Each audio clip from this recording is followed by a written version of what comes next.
I want you to think about the last time you bought something in Tennessee. Groceries, gas, a pair of shoes, new phone, restaurant dinner, a couch from a furniture store. Now I want you to think about the tax line at the bottom of that receipt. Did you actually read it? Because most people don't, and the state of Tennessee is counting on that. Tennessee is sold to the world as one of the most tax-friendly states in America. And that reputation, it's not a lie exactly. It's more like a magic trick. The magician shows you one hand, look, no income tax, while the other hand is doing something you're not supposed to notice. Today, we're watching the other hand. I'm Franklin. This is Finance with Franklin. And if you watched our last video, where we broke down why Gen Z is quietly making a calculated bet on Rust Belt cities, you already know this channel is about cutting through the marketing and showing you the real math.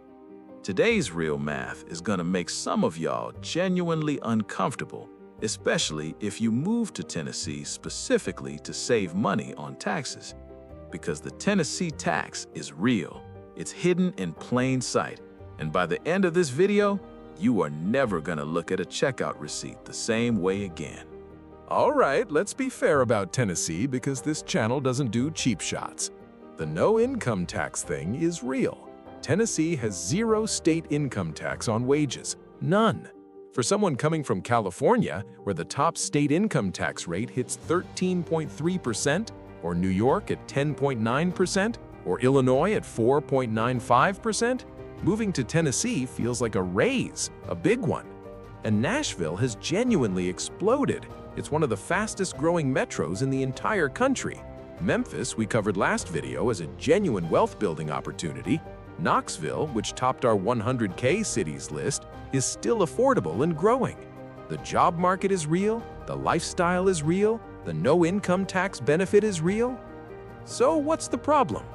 The problem is what Tennessee does instead of income tax.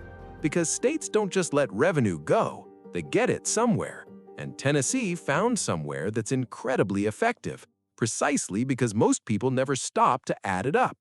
Tennessee has a state sales tax rate of 7%. 7%! That is the second highest state sales tax rate in the entire United States. Only California ties it at 7.25%, and California has that rate on a much shorter list of goods. But here's where it gets interesting. Tennessee doesn't stop at 7%.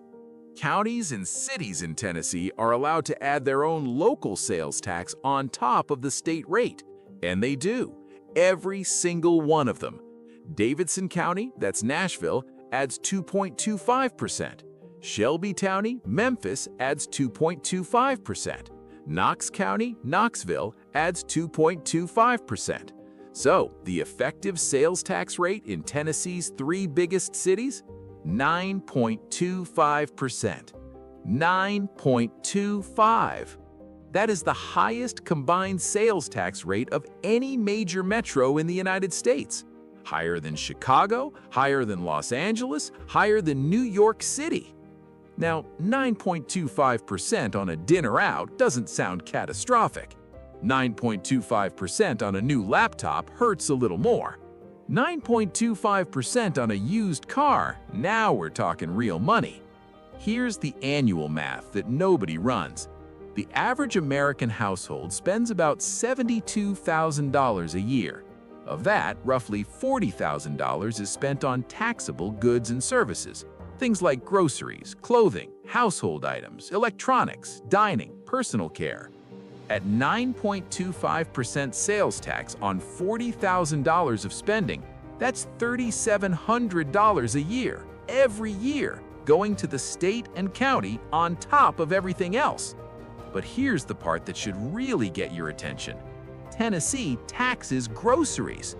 Full grocery sales tax on food you buy to eat at home. Most states either exempt groceries entirely or tax them at a dramatically reduced rate. Tennessee charges you the full combined rate up to 9.25% at the grocery store. Think about that. Every time you push a cart through Kroger or Publix in Nashville, nearly a dime of every dollar goes to the state. That's not a tax on luxury. That's a tax on eating. I want to stop on the grocery tax for a second, because I think it's the most important part of this whole conversation. Sales taxes are what economists call regressive. That's a fancy word for a simple idea. The less money you make, the harder a sales tax hits you. Here's why. If you earn $200,000 a year and spend $40,000 on taxable goods, that $3,700 in sales tax is 1.85% of your income. Annoying, but manageable. If you earn $40,000 a year, which is close to Tennessee's median individual income, and you spend $28,000 on taxable goods, that same 9.25% rate costs you $2,590 a year. That's 6.5% of your entire income going to sales tax. So the person who moved to Tennessee because they couldn't afford to get ahead, the working-class family who thought they were finally catching a break, they're getting taxed at an effective rate 3 times higher than the wealthy person, with no income tax to offset it, because you can't offset something that doesn't exist in Tennessee. In a state with an income tax, the tax structure is at least somewhat progressive. Higher earners pay a higher percentage. In Tennessee, the structure is the exact opposite. The less you make, the bigger the bite. Now, I want to be clear. This doesn't mean Tennessee is a bad place to live. We talked about Memphis and Knoxville just 2 videos ago as genuine wealth-building opportunities, and I stand by that analysis. But the full picture matters, because moving to Tennessee to escape taxes and then spending $3,700 a year in sales tax without realizing it, that's not a tax escape, that's a tax shuffle. And speaking of things that hide in plain sight, there's a third layer to this, and this one specifically hits people who bought a car, a house, or any major asset in Tennessee. Tennessee applies its sales tax to vehicle purchases, full rate. You buy a $40,000 car in Tennessee, that's $3,700 in sales tax at the dealership, day one, before you even drive off the lot. You buy that same car in Oregon, which has 0 sales tax, $0. You pay nothing. You buy that same car in Montana? 0. New Hampshire? 0. Delaware? 0. In Tennessee, a $40,000 car purchase costs you $3,700 more than it would in 5 other states on the same car at the same price. And Tennessee doesn't cap that. A $100,000 vehicle? $9,250 in sales tax. A $60,000 truck that half of Tennessee drives? $5,550 at purchase.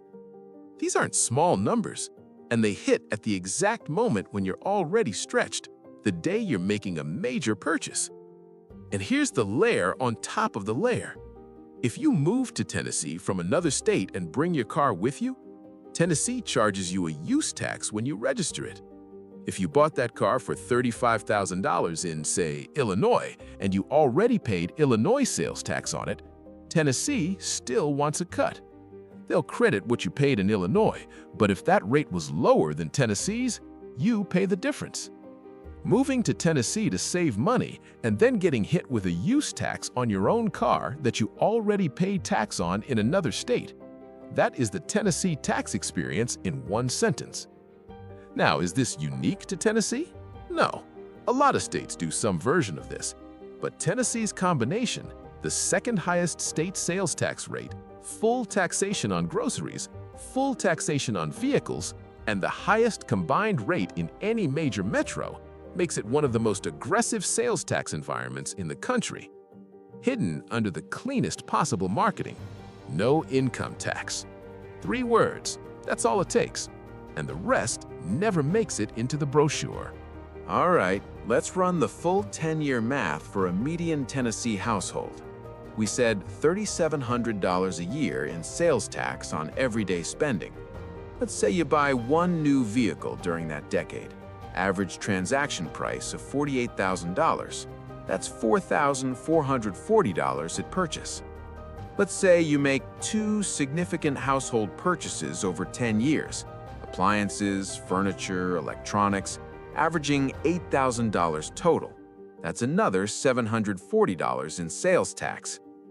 10-year Tennessee tax total, $3,700 per year times 10 years equals $37,000, plus the car, $4,440, plus major purchases, $740, equals total over $42,000 in sales taxes across a decade.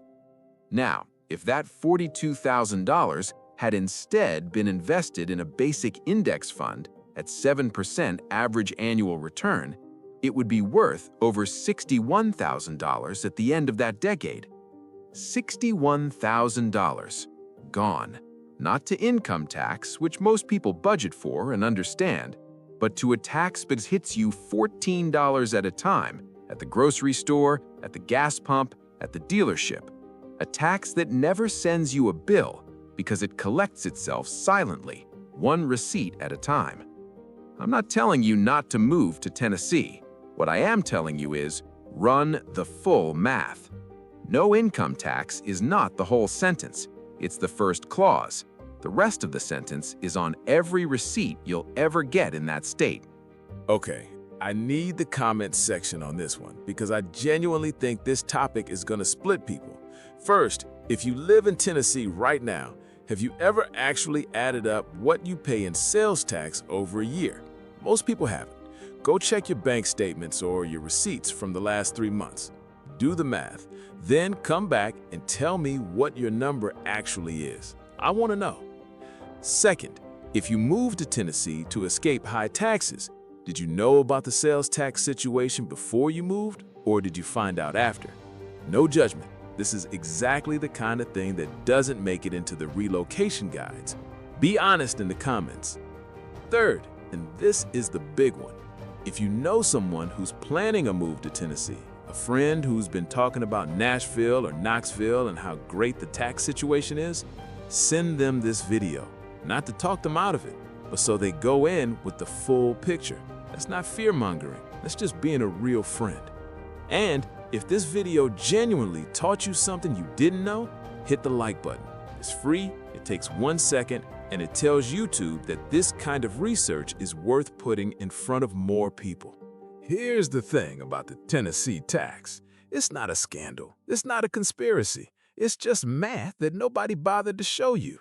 The state made a choice, fund the government through consumption instead of income. That's a legitimate policy decision. But the people who moved to Tennessee deserve to understand what that decision actually cost them. Not the headline, the receipt. That is the whole point of this channel. We've been at this for 5 videos now. Florida, we showed you the insurance trap hiding behind the sunshine. Texas, we showed you the property tax eating the income tax savings alive. The 100K cities, we showed you where your money actually stretches. The Rust Belt, we showed you where the smart money is quietly moving. And today, we pulled back the curtain on the state that built its entire brand on 3 words and hoped you'd never read the receipt. Every single video, the mission is the same. The full picture, not the brochure. If that's what you're here for, and if you made it this far, I already know you are. Subscribe. New video every week, and it's always going to be the stuff that the relocation guides, the real estate agents, and the tourism boards quietly left out. Now, speaking of things that got quietly left out, next week we are going somewhere that is going to make a lot of people angry. California just passed what critics are calling an exit tax. The idea is exactly as wild as it sounds. You decide to leave California, you pack up, you move, you think you're done, and then California sends you a bill. Can a state actually tax you after you leave? Is this even legal? And if it holds up, what does it mean for every high earner, every entrepreneur, every retiree who's been planning their California exit? It's the most outrageous financial story of 2026, and we are breaking it all the way down. Don't miss it. Franklin, out.